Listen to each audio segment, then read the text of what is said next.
ભાવનગરમાં શેર બજારમાં રોકાણના નામે કરોડોની છેતરપિંડી થઈ છે। રોકાણકારોને દર મહિને 20% વળતરની લાલચ આપી હતી। વર્તેજના બે પિતરાઈ ભાઈઓની પોલીસે ધરપકડ કરી છે। યોગેશ ધામેચા અને સંજય ધામેચાની ધરપકડ કરાઈ છે। નોટો ગણવાના મશીનો બતાવી વિશ્વાસમાં લીધા હતા। ઘરે ભીડ એકઠી કરી બિઝનેસનો દેખાવ કર્યાનો આરોપ છે। પૂછીના નાણાંના નામે 300ના સ્ટેમ્પ પેપર પર લખાણ કરાવાયું। ઓનલાઈન વ્યવહાર નહીં, માત્ર રોકડેથી નાણાં લીધા હતા। 7 રોકાણકારો પાસેથી 1.11 કરોડથી વધુ મેળવ્યા છે। 1.3 કરોડથી વધુ રકમની છેતરપિંડી આચરવામાં આવી છે। સંજય અને યોગેશ ધામેચા સામે ગુનો નોંધાયો છે। જીપીઆઈડી એક્ટ અને બીએનએસ હેઠળ તપાસ શરૂ કરાઈ છે। તપાસમાં વધુ ભોગ બનનાર સામે આવવાની શક્યતા, ત્યારે પોલીસે તમામ નાણાકીય દસ્તાવેજોની તપાસ હાથ ધરી છે।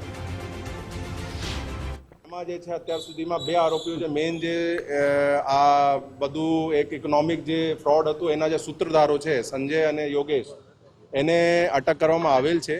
એ લોકો જે છે અત્યાર સુધીમાં અમારા એવા 14 જેવા ભોગ બનારો છે જેના જોડે એ લોકોએ અલગ અલગ અમાઉન્ટની અને ચીટિંગ કરી છે। અને અત્યાર સુધીમાં જે ચીટિંગનો અમાઉન્ટ છે 1.5 કરોડ જેવું આવે છે।